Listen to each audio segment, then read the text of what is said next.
Well, finally.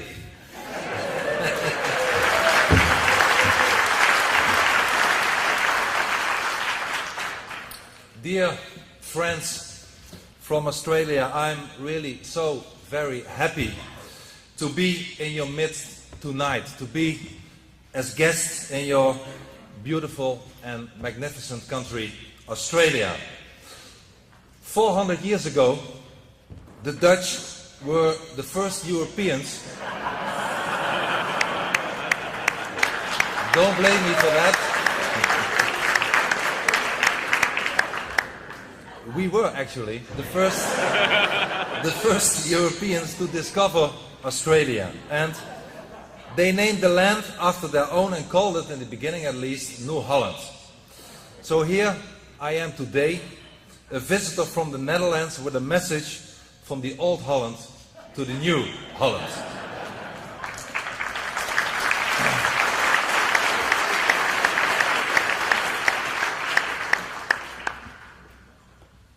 And I'm here to tell you how Islam is changing the Netherlands and Western Europe, unfortunately, beyond recognition. We are in the process of losing our culture, our identity, and our freedom. And I'm also here to warn Australia about the true nature of Islam. It's not just a religion, as so many people mistakenly think. It's primarily a dangerous and totalitarian ideology. And I'm also here to warn you what is happening in my native country, the Netherlands, that might soon happen in Australia too, if you fail to be vigilant. And I'm also here to give you some modest advice on how to turn the tide on this process of Islamization. Inform people. Confront them with the truth. Don't be afraid to speak. Use your right of free speech, because if you don't use it, you will lose it.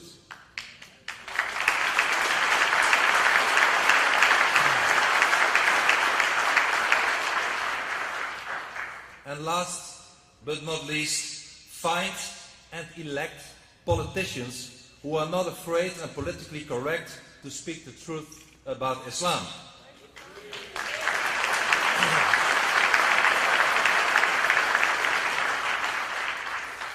Before I start my speech, allow me to thank the Q Society for inviting me to your country.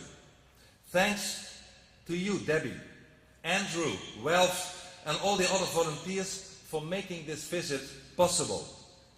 Debbie, where's Debbie?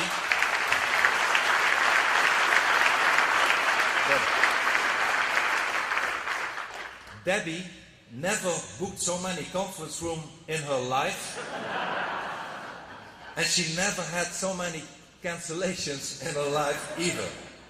Debbie, perhaps please stand up. You are my hero. A big thanks for Debbie.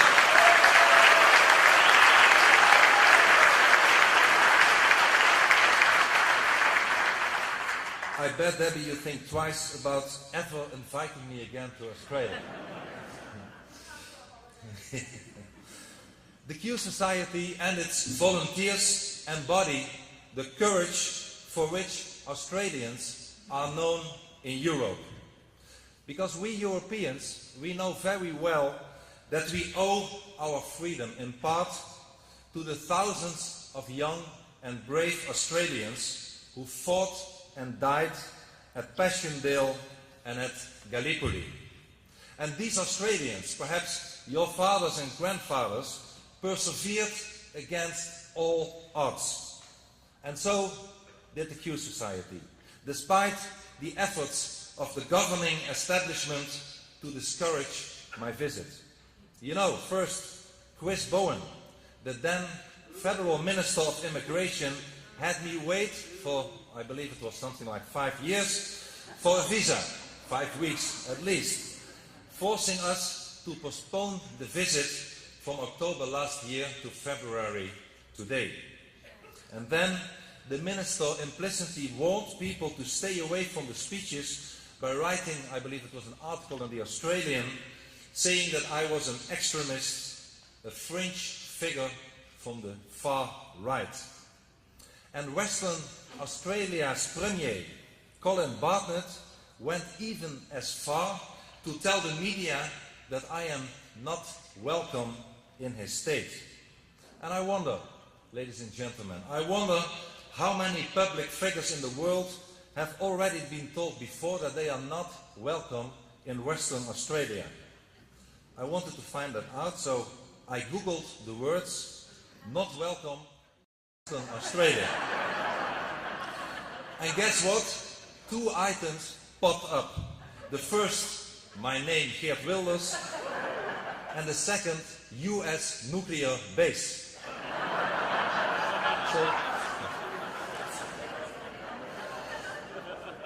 sadly though, private enterprises followed the example by boycotting my visit, declining the booking of venues, turning down ads and refusing banking services.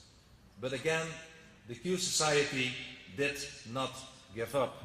So thank you a lot also here this evening to the owner of La Mirage here in Melbourne, where we are gathered today for making this evening possible.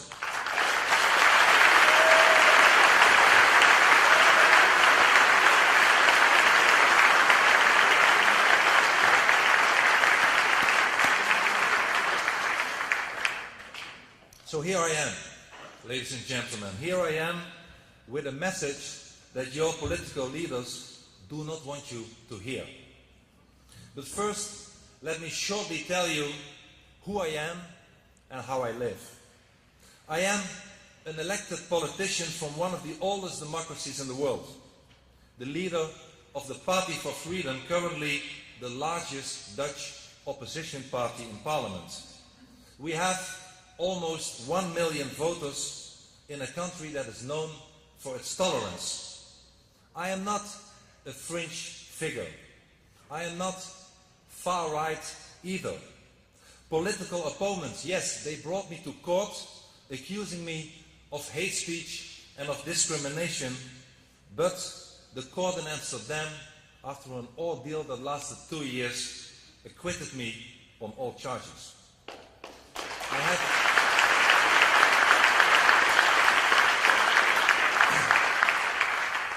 I have spoken in the premises of the United States Congress, the British House of Lords, the Danish Parliament, the Israeli Knesset.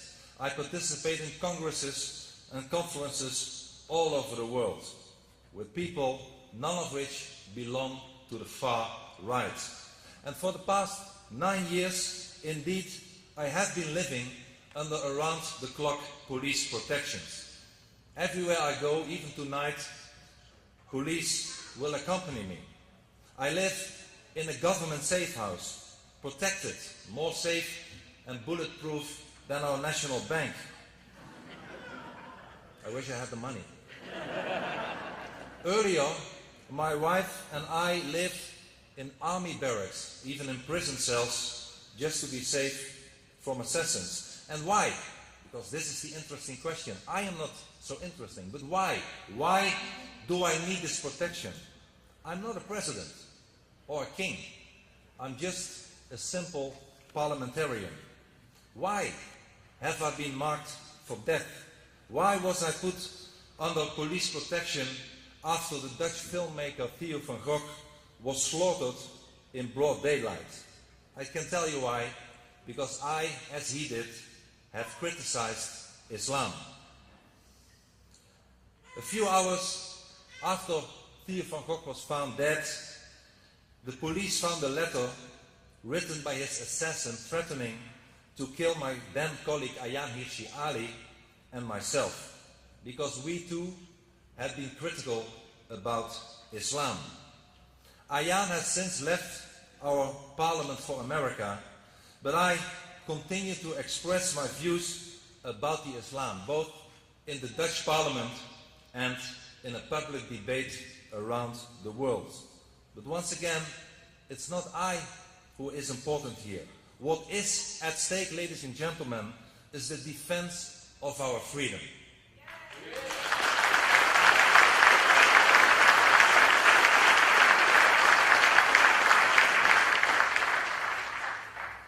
Only 2 weeks ago, a good friend of mine, Lars Hedegaard, a journalist from Denmark, survived an assassination attempt in Denmark.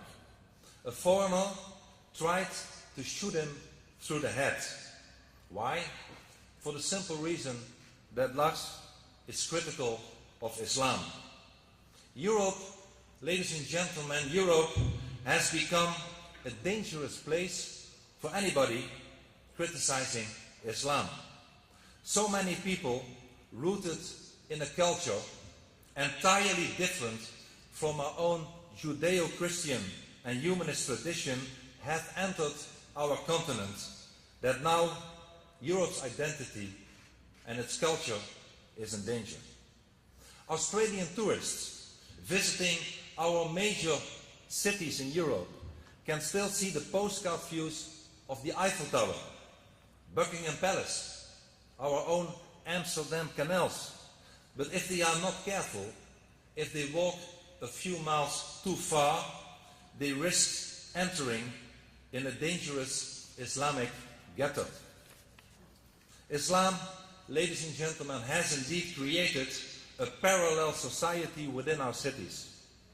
Shortly before her death in the year 2006, the well-known Italian author Oriana Fallaci wrote, and I quote her, "In each one of our cities, there is a second city, a state within the state, a government within the government, a Muslim city, a city ruled by the Quran," end of quote.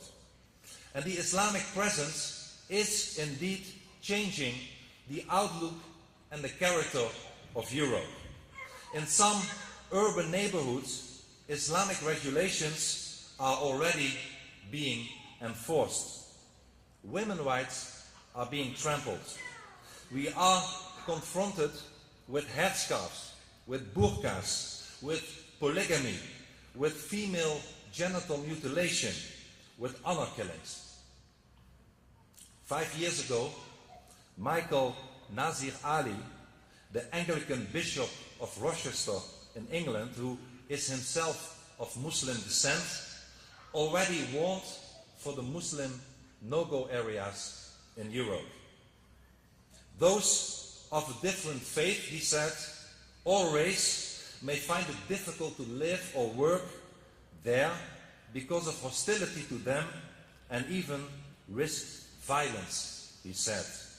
And last month, a group called Muslim Patrol posted a video on YouTube showing how they actually control the entire neighborhood of the British capital, London. They intimidate people, force women to cover up, harass gays, confiscate alcohol, and forbid non-Muslims to walk past the local mosque. 2 years ago, a high-ranking German police officer admitted that no-go zones outside police authority are proliferating all over Germany. We can witness this phenomenon all over Europe. I used to live myself in Kanaleneiland, a suburb of Utrecht, the fourth major city of the Netherlands, during the 20 years that I lived there. It transformed into a dangerous neighborhood for everybody who is non-Muslim.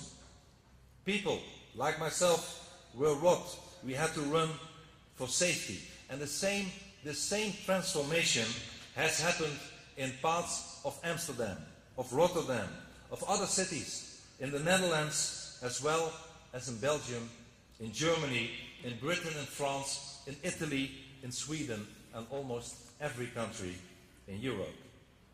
In August 2011, a Dutch newspaper sent its war correspondent, you heard it right, its war correspondent to the Dutch city of Helmond to investigate reports that Islamic thugs were harassing local residents. And his article detailed described detailed how terribly people were abused and people, non-Muslims, suffered, including the sexual harassment of young girls. And the locals all complained that the police themselves are afraid for the thugs. And in France, another European country, the authorities have drawn up a list of 751 so-called sensible urban areas. And these are the lost territories of the French Republic. Even though a staggering 5 million people, 8% of the total French population, live there. In Brussels, the capital of the European Union, 25% of the population is Muslim. The city has already several predominantly Islamic districts. Police officers entering those neighborhoods in the capital of Belgium have been shot at with Kalashnikovs. 3 years ago, the police union acknowledged that there are boroughs in Brussels which, I quote, officers do not dare to enter in uniform. And in my own country, the Netherlands, Moroccans are the largest ethnic group among Islamic immigrants. And almost every week, maybe every day, there are incidents with Moroccan youth. In the Netherlands, 65% of all Moroccan boys between 12 and 23 years old have already been arrested at least once by the Dutch police. And the list of violence involving Moroccans, whether occurring in our streets, our schools, our shopping malls, our sport fields, is endless. But the victims, ladies and gentlemen, the victims are almost never Moroccans or Muslims. Almost never.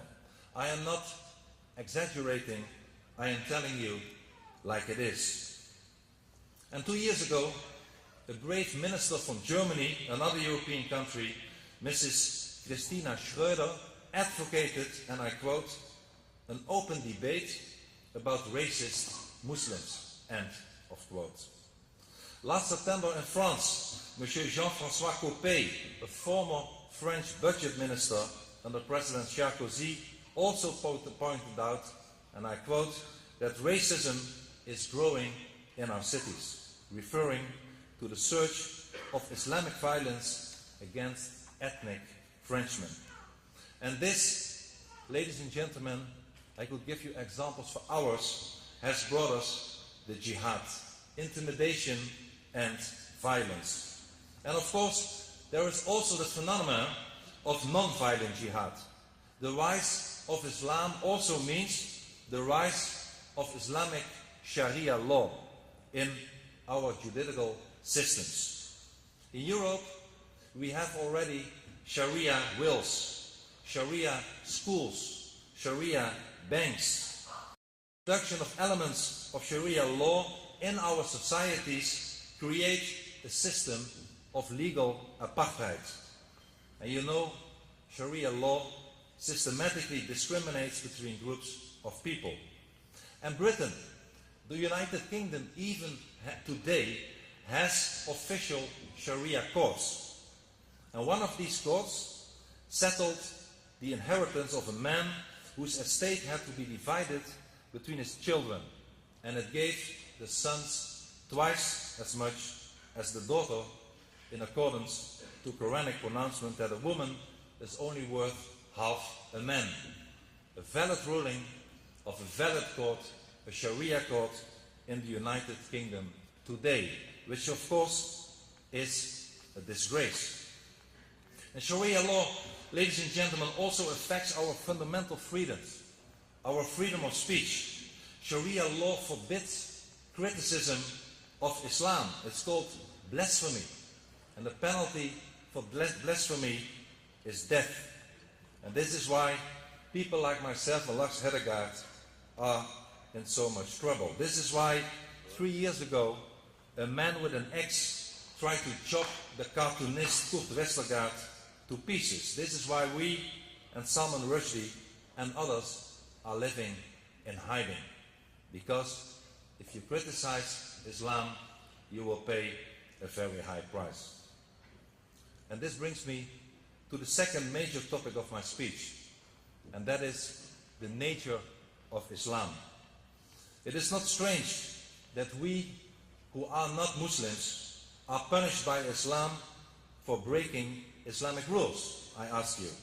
Religious rules do not apply to people who do not belong to a specific religion, do they? Indeed, a religion, every religion, should be voluntary.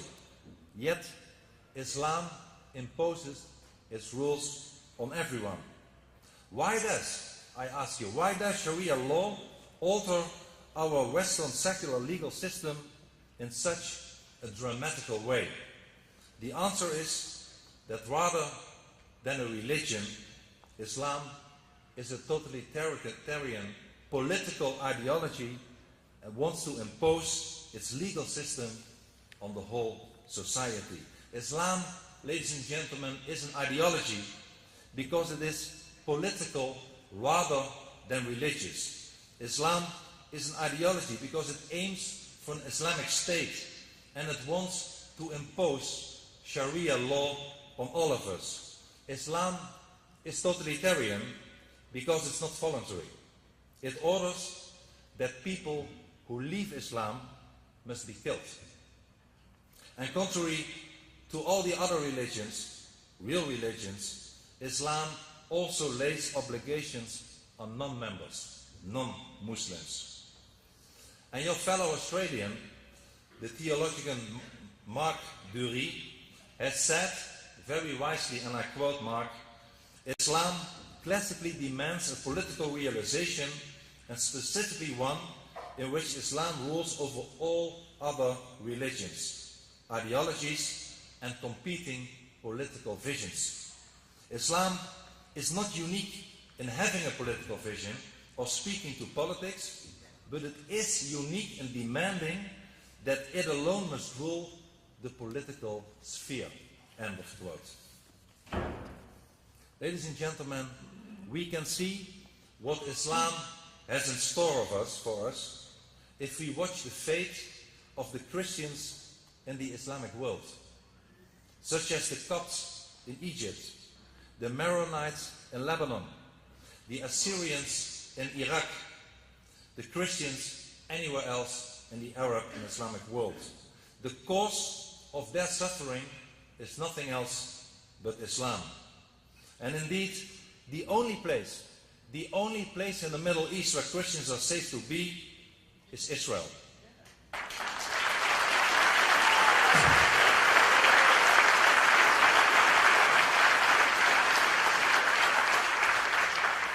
Israel is also, as you know, the only democracy in the Middle East, a beacon of light in an area of darkness and barbarism. We, ladies and gentlemen, we should all support Israel.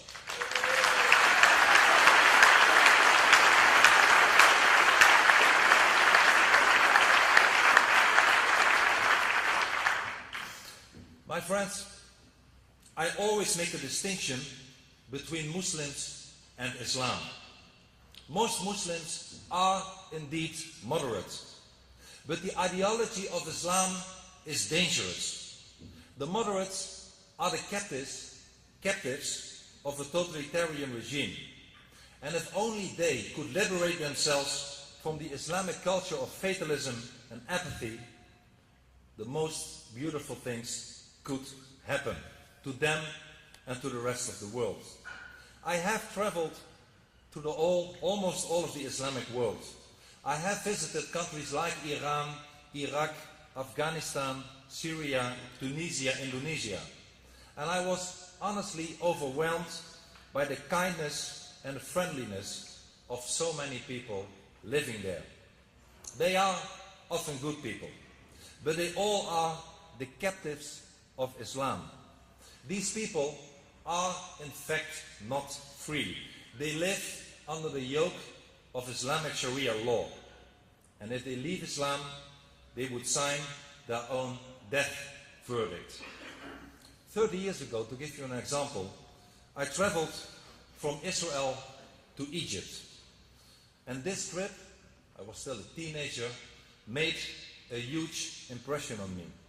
As you know, Israel and Egypt are neighbors. The same climate, the same natural riches, similar resources, the same potential. And yet, Egypt is poor and Israel is wealthy. And it proves that freedom is the key to prosperity. And Islam, unfortunately, deprives people of that.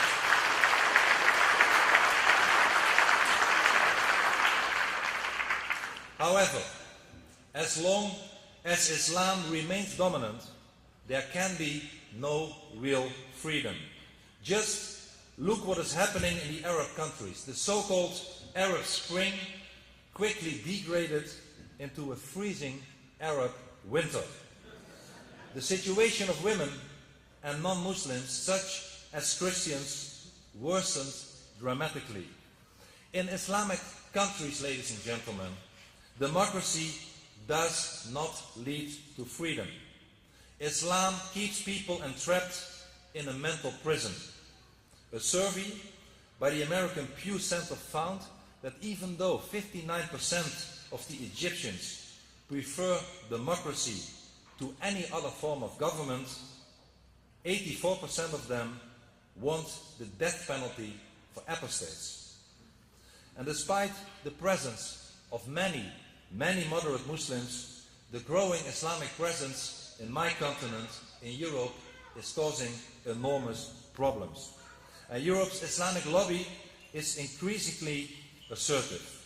It has successfully pressured European politicians into implementing pro-Islamic policy, institutionalizing Sharia practices, adopting anti-Israel positions, restricting freedom of speech under the pretext that telling the truth about Islam is a hate speech crime. In the Netherlands, we have prison cells with arrows on the floor directing towards Mecca. Prisons where only halal food is served. Islamic lawyers who do not have to rise when the judge enters a courtroom. Schools that close on Islamic holidays. Works of art that are removed from public buildings because it might offend Muslims. Separate swimming hours. Separate theater performances. Separate courses for men and women. Nurses in a home for the elderly who are exempt for treating men because Islam forbids it. And Islamic and pro-Islamic groups drag people simply to court because they exercise their legal freedom right of freedom of speech. And this is called legal jihad. People like myself, like Lars Hedegaard that I mentioned before, but also others from Canada to Switzerland, have spent endless time, energy and money in trials for speaking the truth. And to understand the nature of Islam, one also has to understand the founder of Islam, Muhammad, the author of the Quran.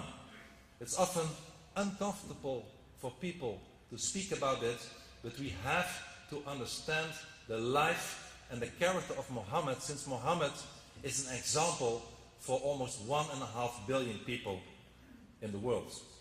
According to Islam, Muhammad is the perfect man whose life must be imitated.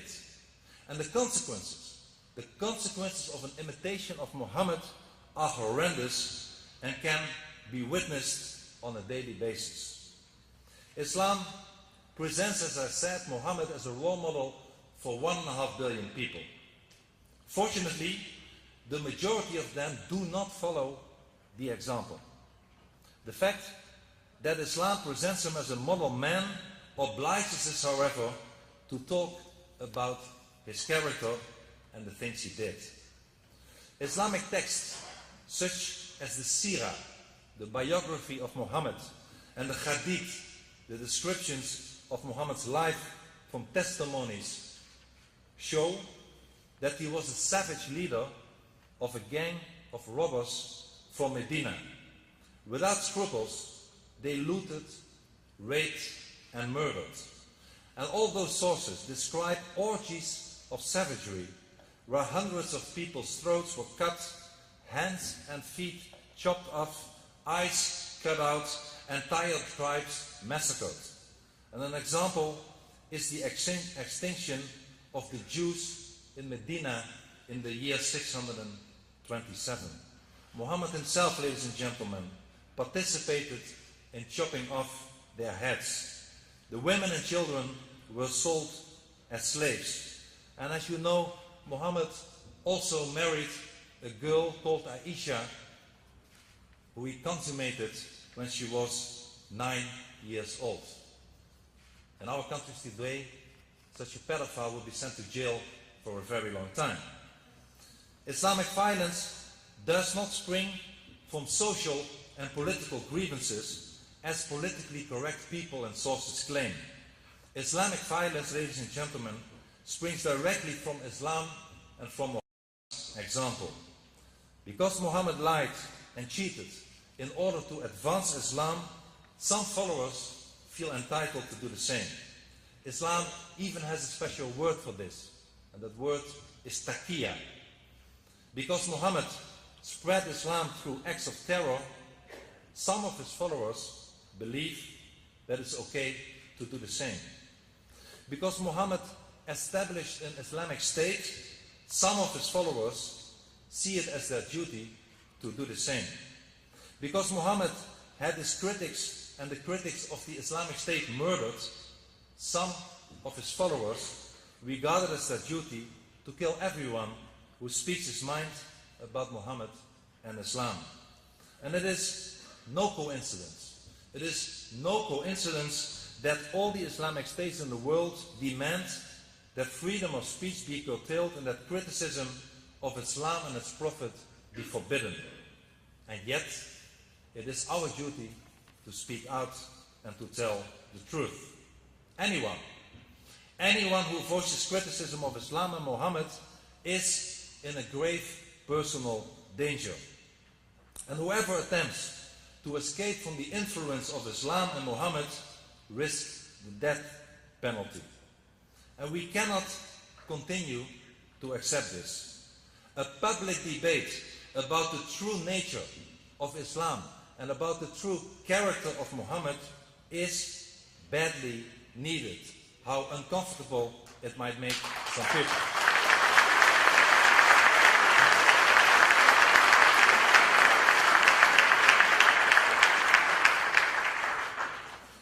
Understanding Islam and Muhammad also learns us important lessons about the present situation. And this is how I come to my third major topic that I want to address and talk to you about, and that is the lessons for Australia. It is important that you, Australians, realize that in our present day, Islam is spreading predominantly through the method of immigration from Islamic countries.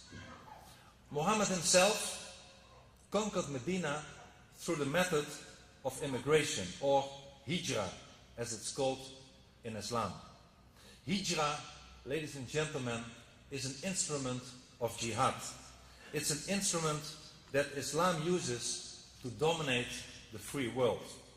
So, in order to stop Islamization, we should stop, and we try to do that in Holland, at least my party, as our first priority, to stop the immigration from Islamic countries. Enough is enough.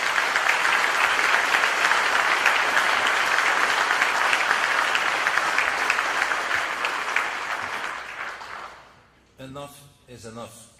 And I realize that for some people in Australia that might be a difficult message. Australia was built on immigration. Over 1 in 4 of Australia's 22 million inhabitants were born overseas. And they came to Australia from many countries and continents. They were welcomed because they contributed. They have strengthened Australia. And Dutch immigrants, like countless immigrants from other countries have helped to turn Australia into what it is today. Australia is the home of over 300,000 people of Dutch descent. And I believe, but correct me if I'm wrong, I believe that these Dutchmen never caused any problems because they did not bring along an ideology which prohibits friendship with non-Dutchmen, which commands them to hate non-Dutchmen and to submit or kill non-Dutchmen. My countrymen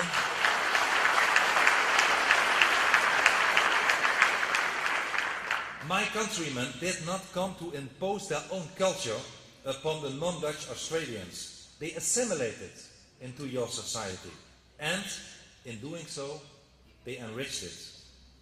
Today, Europe too is confronted with millions of immigrants. Unfortunately though, many of those immigrants are not strengthening nor enriching our societies, because many of them refuse to assimilate and create a parallel society within our nations. And a very large number of these immigrants have moved to Europe from Islamic countries. Europe, as I said at the beginning of my speech, is in the middle of an Islamization process, driven by immigration from Northern Africa, from Turkey, from the Middle East, and other parts of the Islamic world, such as Somalia. And you know that the Islamic countries belong to the organization of the Islamic Conference, the so-called OIC, the largest voting bloc, the biggest Israel haters in the United Nations.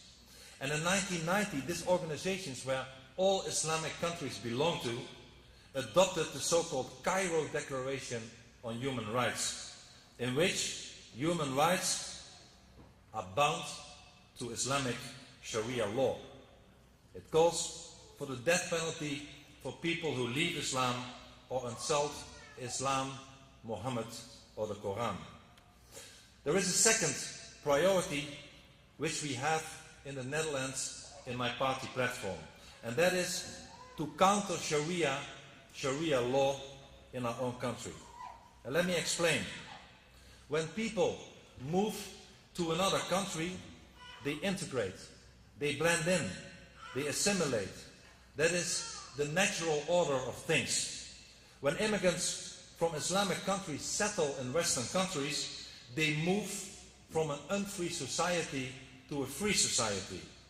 And I believe that people normally always prefer freedom over tyranny. That is human nature. In the normal order of things, immigration from Islamic countries would weaken Islam. Their contact with Western freedom would lead Islamic people to abandon Islam. However, through the creation of a Sharia-based parallel society, we see it happening all over Europe. Be careful that it won't happen in your own country. Islam manages to continue its control over its captives. Islamic societies, including Islamic enclaves in the West, exert tight social control that is indicative of the totalitarian character of Islam.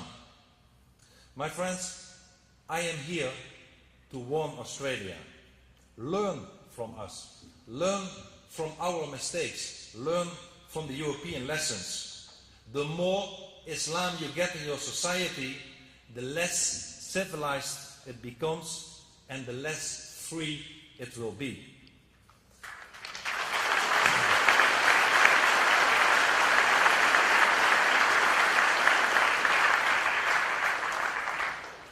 How did the Europeans get into their present situation? It's something a lot of people ask me. And I tell them that it's partly our own fault because we have foolishly adopted the ideology of cultural relativism.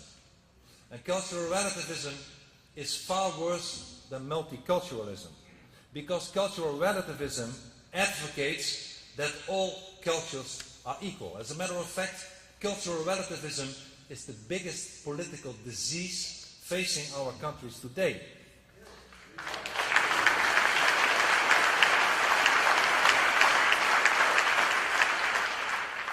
Because cultures, of course, cultures are not equal. Our culture is based on Christianity, on Judaism, on humanism. This is who we are. We are not, and we never should become, an Islamic country with Islamic values.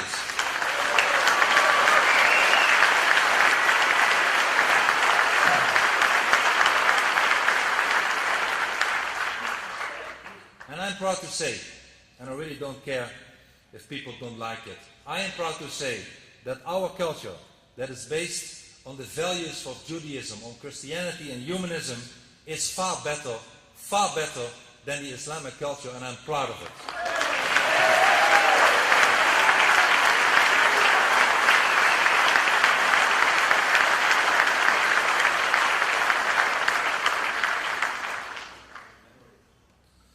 Ladies and gentlemen, as I said, Europe is changing rapidly. In so many major cities in Europe, and maybe also later in Australia, you will encounter halal shops. You will see more women in burqas and in headscarves.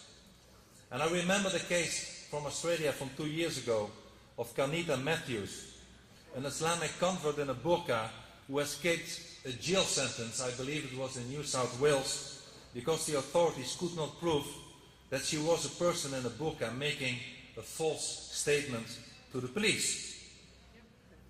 Ladies and gentlemen, open the pages of our newspapers and you will find horrific stories of women being trampled, female genital mutilations, honor killings in our own backyards. And we have to speak out because, as I said before, to speak out is the only tool we've got. We stand for our convictions, but we never use violence. We abhor violence. As a matter of fact, the reason that we reject Islam is exactly the Islamic violent nature. We believe in democracy.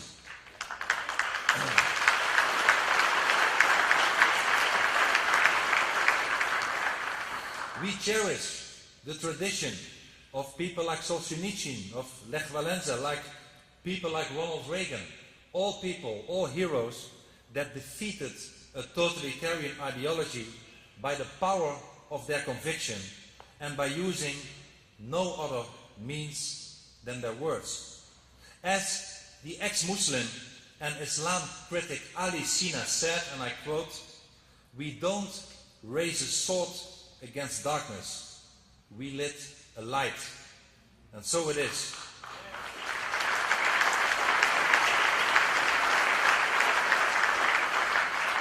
We lit a light of the truth, and the truth will set us free. The truth that while Muslims can embrace freedom, Islam cannot. Let no one tell you that Islam respects freedom. Freedom and Islam are incompatible. Let no one tell you that Islam is a religion of peace. Islam, ladies and gentlemen, is an ideology of violence. Let no one tell you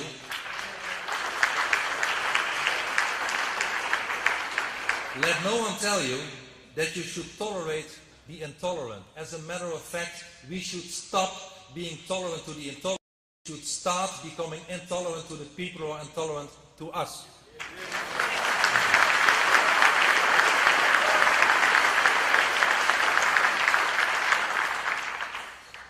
So I believe we should stop the Islamization. And it starts by drawing a line and saying no more mosques in our countries.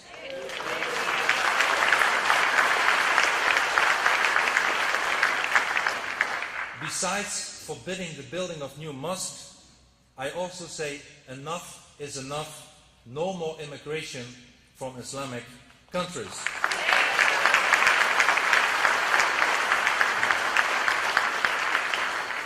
Thirdly, I believe that if you are an immigrant and you are in our societies and you adhere to our values, you believe and act according to our laws and our constitution, you are welcome to stay. But if you don't, if you start acting as a criminal, if you start acting according to Sharia law, there is only one alternative, and that is to send you packing outside our country.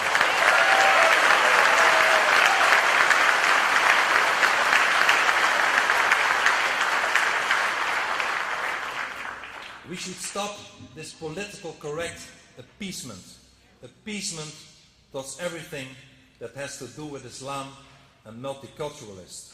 And very often, as you know, the appeasers are the governments who are afraid of Islam and Islamic radicals threatening violence and riots against anyone who dares to confront their ideas. And what we are witnessing today is how freedom actually dies. It dies because the political elite in so many of our Western countries is unwilling and cowardly to defend it. And we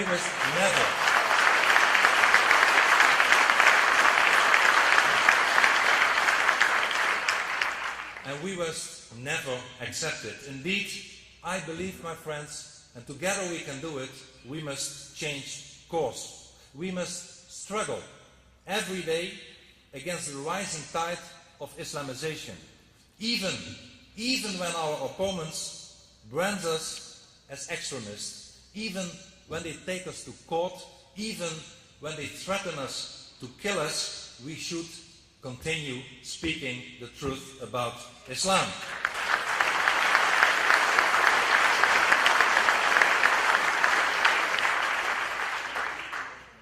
If we do not oppose Islam, we will lose everything that is dear to us.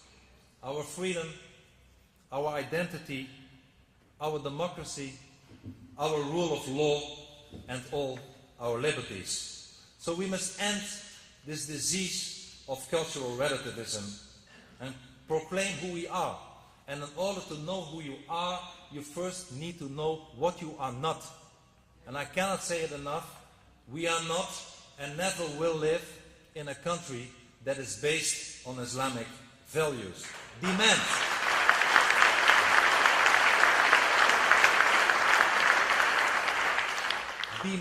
ladies and gentlemen, that immigrants accept Australia's values and not the other way around anymore.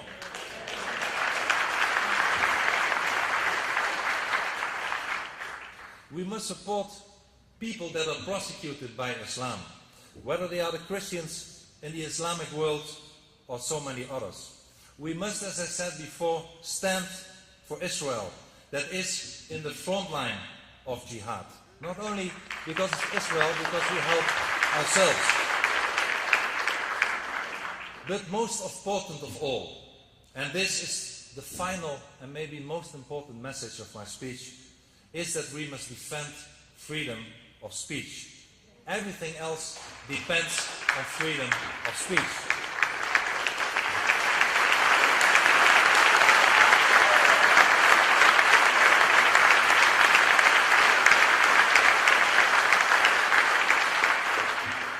We cannot correct our mistakes, of the mistakes of our government, if we are not allowed to talk about them. There is reason for concern if the erosion of our freedom of speech is the price that we must pay to accommodate Islam. There is something badly wrong if those who deny that Islam is a problem do not grant us the right to talk about the issue. Public discussions should not be stifled by threats. On the contrary, public discussions should be promoted, and everyone should be allowed to freely express their opinions. And that is why I believe that Europe, Canada, maybe also Australia, are in a desperate need of an equivalent of America's First Amendment, which guarantees us a maximum freedom of speech.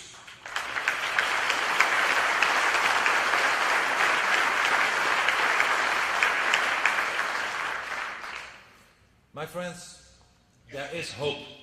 Let me leave you with a message of hope. There is hope if we overcome our fears and begin to speak the truth. If we remain silent, we are certain to go from defeat to defeat. But if we dare to speak the truth, we will be able to turn the tide, and it will be our victory, our first victory, followed by many others. Because yes, indeed, there is hope, but only if we outgrow our fears and dare to speak the truth. As Ronald Reagan said, the future doesn't belong to the faint-hearted. The future freedom of Australia, the liberties of your children, they depend on you, on nobody else. And the old Anzac spirit helped keep Europe free in the past. And the same Anzac spirit can and will keep you free in the future. Be as brave as your fathers, and you will survive.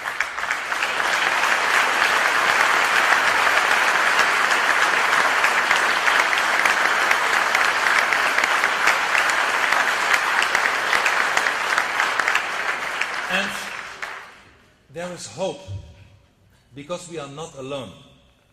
We still speak. Don't let anybody fool you differently. We speak for the majority of the people in our societies. While the elite has fallen massively for this disease that is called cultural relativism, the people have not.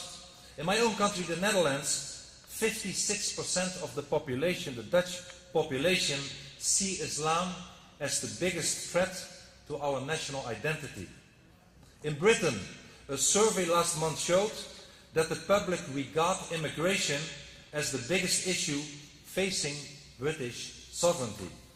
In Germany, 64% hold that Islam is violent, and 70% believe Islam is fanatical. In France, 74% are convinced that Islam is intolerant and incompatible with the French society. And these people, ladies and gentlemen, all those peoples, all those majorities of European countries are not wrong-headed.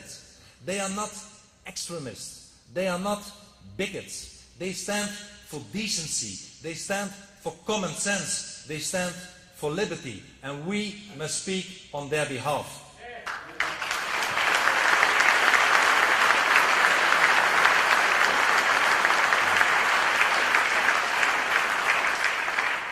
We must encourage them. We must tell them not to give up and not to lose heart. My friends, please always remember that our voice is the voice of liberty, is the voice of liberation.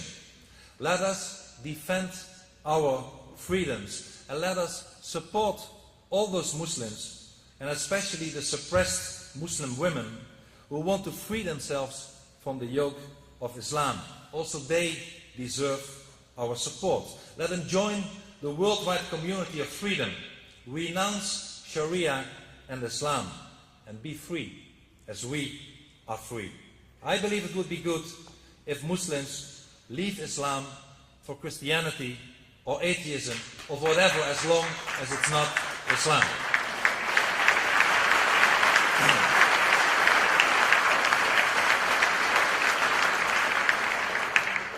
My friends, even though we live thousands of miles apart, we, Australians and Europeans, belong to a common civilization. We share the ideas and ideals of our common Judeo-Christian and humanist heritage. We must help each other in the struggle for this heritage, because Islam is a threat to Europe as well to Australia. And if we want to preserve our nations, our homes and our freedoms, and pass them on to our children, we must stand together, shoulder to shoulder, with Israel and the other nations of the West. We have to rely upon each other and help each other in the struggle against this common adversary. We must stand together, otherwise we will be swept away by Islam. And I believe, my friends, that we will stand together, that we will stand firm, that we will not submit, and that we will survive. And why is it that we will survive? Because we stand for the truth, and the truth will always prevail. Thank you very much. Thank you.